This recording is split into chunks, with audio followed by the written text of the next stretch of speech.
Bienvenidos, queridos hermanos, con ustedes su hermano en Cristo, Jaime Cárdenas, en su programa Formación Católica, porque el que no se forma, se deforma, y el que se forma, se transforma. Empezamos en el nombre del Padre, del Hijo y del Espíritu Santo. Amén. Pater noster, qui es in celis, sanctificetur nomen tuum, advenient regnum tuum, fiat voluntas tua sicut in cielo et in terra. Panem nostrum quotidianum da nobis hodie. Et dimiti nobis debita nostra, sicut et nos dimitibus debitoribus noster. Et ne nos induzcas in tentationem, se líbranos a malo. Amén. Señor Jesús, nos ponemos ante tu presencia. Envía tu Espíritu Santo y danos el discernimiento, la sabiduría, de poder entender la sana doctrina de nuestra Madre la Iglesia. Todo esto te lo pido por la intercesión de mi Madre Santísima y San José, en el nombre del Padre, del Hijo y del Espíritu Santo. Amén. Pues bien, mis hermanos, vamos a continuar con razonar, argumentos racionales, número 24. Escuchar el perfil histórico de los puntos de encuentro y las cuestiones críticas en la cuestión del gender lleva a consideraciones a la luz de la razón. De hecho, hay argumentos racionales que aclaran la centralidad del cuerpo como un elemento integral de la identidad personal y las relaciones humanas y familiares. El cuerpo es la subjetividad que comunica la identidad del ser. En este sentido, se entienden los datos de las ciencias biológicas y médicas, según las cuales el dimorfismo sexual, es decir, la diferencia entre hombres y mujeres, está aprobado por las ciencias, como por ejemplo la genética, la endocrinología y la neurología. Desde un punto de vista genético, las células del hombre que contienen las cromosomas X y Y son diferentes a las de las mujeres, cuyo equivalente es XX, desde la concepción. Por lo demás, en el caso de la indeterminación sexual, es la medicina la que interviene para una terapia. En estas situaciones específicas, no son los padres ni mucho menos la sociedad quienes pueden hacer una elección arbitraria, sino que es la ciencia médica la que interviene con fines terapéuticos, operando de la manera menos invasiva sobre la base de parámetros objetivos para explicar la identidad constitutiva. El proceso de identificación se ve obstaculizado por la obstrucción ficticia de un género o tercer género. De esta manera, la sexualidad se oscurece como una calificación estructurante de la identidad masculina y femenina. El intento de superar la diferencia constitutiva del hombre y la mujer, como sucede en la intersexualidad o en los transgender, conduce a una ambigüedad masculina y femenina que presupone de manera contradictoria aquella diferencia sexual que se pretende negar o superar. Al final, esta oscilación entre lo masculino y lo femenino se convierte en una exposición solamente provocativa contra los llamados esquemas tradicionales, que no tienen en cuenta el sufrimiento de quienes viven en una condición indeterminada. Tal concepción busca aniquilar la naturaleza, todo lo que hemos recibido como fundamento previo de nuestro ser y de todas nuestras acciones en el mundo, mientras que lo reafirmamos implícitamente. El análisis filosófico muestra también cómo la diferencia sexual masculino-femenino sea constitutiva de la identidad humana. En las filosofías grecolatinas, la esencia se pone como un elemento trascendente que recompone y armoniza la diferencia entre lo femenino y lo masculino, en la singularidad de la persona humana, en la tradición hermenéutica fenomenológica. Tanto la distinción como la complementariedad sexual se interpretan en una clave simbólica y metafórica. La diferencia sexual constituye en la relación de la identidad personal, ya sea horizontal, diádica, hombre-mujer, o vertical, triádica, hombre, mujer, Dios. Tanto el contexto de la relación interpersonal entre hombre y mujer, yo y tú, que dentro de la relación familiar, tú, yo, nosotros. La formación de la identidad se basa precisamente en la alteridad, en la confrontación inmediata con el tú, diferente de mí. Reconozco la esencia de mí, yo.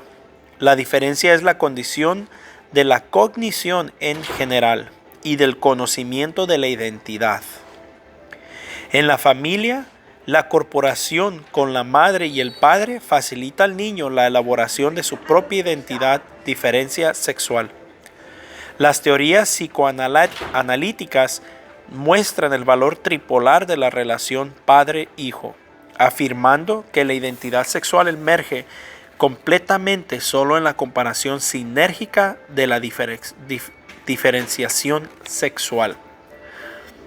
La complementariedad fisiológica, basada en la diferencia sexual, asegura las condiciones necesarias para la procreación.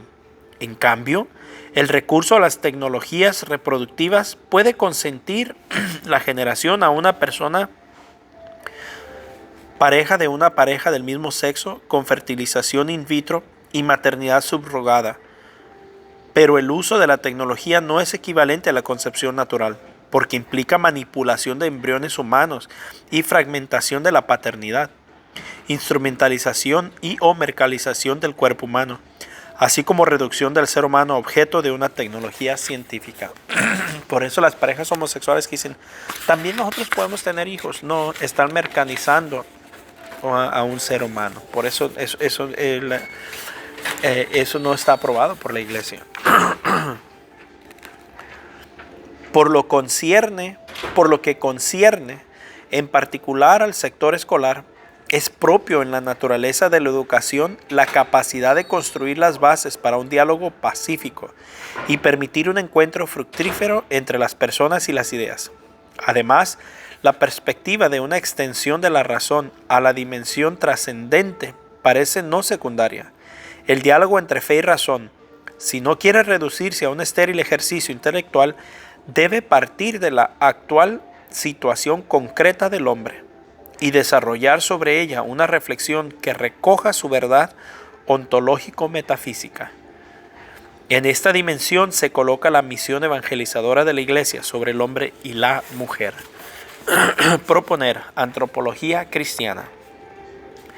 La Iglesia, madre y maestra, no solo escucha, sino que fortalecida por su misión original, se abre a la razón y se pone al servicio de la comunidad humana, ofreciendo sus propuestas. Es evidente que sin una aclaración satisfactoria de antropología sobre la cual se base el significado de la sexualidad y afectividad, no es posible estructurar correctamente un camino educativo que sea coherente con la naturaleza del hombre como persona, con el fin de orientarlo hacia la plena actuación de su identidad sexual en el contexto de la vocación al don de sí mismo. Y el primer paso en esta aclaración antropológica consiste en reconocer que también el hombre posee una naturaleza que él debe respetar y que no puede manipular a su antojo. En este caso, su naturaleza de hombre o mujer no lo puede ni lo debe manipular a su antojo.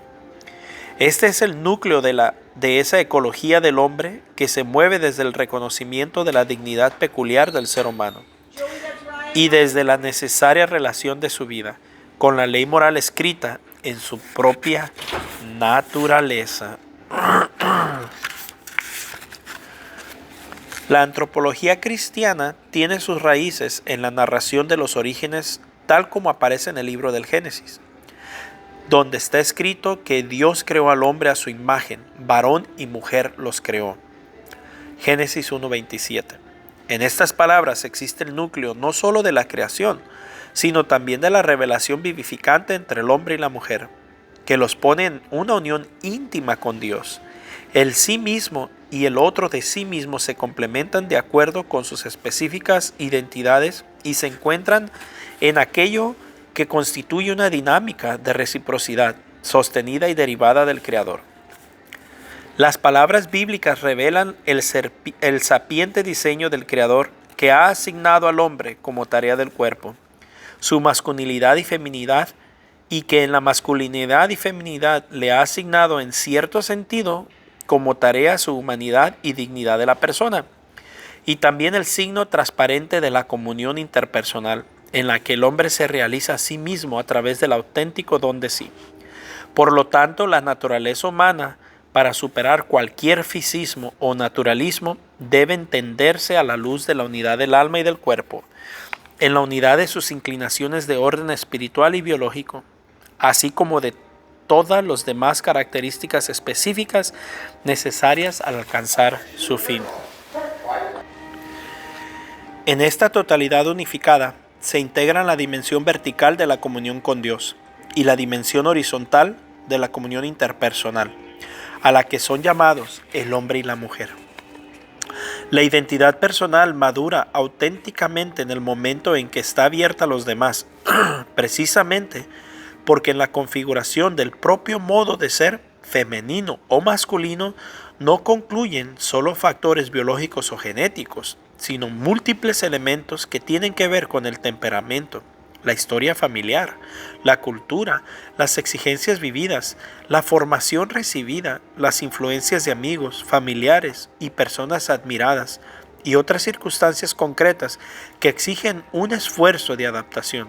De hecho, para la persona humana es esencial el hecho de que llega a ser ella misma solo a partir del otro. El yo llega a ser el mismo solo a partir del tú y del vosotros.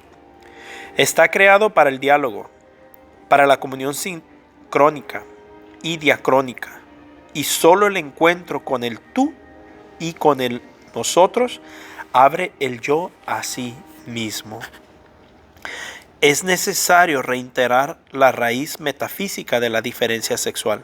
De hecho, hombre y mujer son las dos formas en que se expresa y se realiza la realidad ontológica de la persona.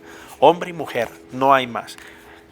Todas esas, perdónenme que diga, tonterías de géneros, eso es gente con problemas psicológicos, que hay que ayudarlos, no hay que discriminarlos, pero hay que ayudarlos, necesitan ayuda profesional. Homosexuales es diferente, ¿no? Lesbianas es diferente, esa es otra tendencia que también se puede ayudar, pero o se debe de ayudar al que quiera la ayuda, pero ya todas esas identidades de género, eso es locura, es una locura y la gente se los está aplaudiendo. Es necesario reiterar la raíz metafísica de la diferencia sexual. De hecho, hombre y mujer son las dos formas en que se expresa y se realiza la realidad ontológica de la persona. Esta es la respuesta antropológica a la negación de la dualidad masculina y femenina, a partir de la cual se genera la familia. El rechazo de esta dualidad no solo borra la visión de la creación, sino que delinea una persona abstracta, que después elige para sí mismo, autónomamente, una u otra cosa como naturaleza suya. Se niega a hombres y mujeres su exigencia creacional de ser formas de la persona humana que se integran mutuamente. Ahora bien, si no existe la dualidad de hombre y mujer como dato de la creación, entonces tampoco existe la familia como realidad preestablecida por la creación. Pero en este caso, también la prole ha perdido el puesto que hasta ahora le correspondía y la particular dignidad que le es propia. O sea, se desfigura todo, se destructura todo cuando empezamos a aceptar otro tipo de uniones que no son entre un hombre y una mujer. En esta perspectiva, educar la sexualidad y la afectividad significa aprender con perseverancia y coherencia lo que es el significado del cuerpo, en toda la verdad original de la masculinidad y la feminidad. Significa aprender a recibir el propio cuerpo, a cuidarlo y a respetar sus significados. También la valorización del propio cuerpo en su feminidad o masculinidad es necesaria para reconocerse a sí mismo en el encuentro con el diferente y enriquecerse recíprocamente. Por lo tanto, a la luz de la ecología plenamente humana e integral, la mujer y el hombre reconocen el significado de la sexualidad y la genitalidad en aquella intrínseca intencionalidad relacional y comunicativa que atraviesa su corporeidad y los envía mutuamente el uno hacia el otro.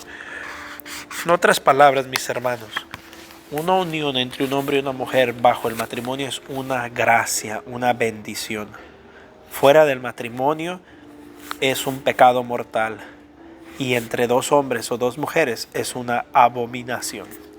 Un fuerte abrazo, la paz del Señor y primero Dios, continuaremos mañana.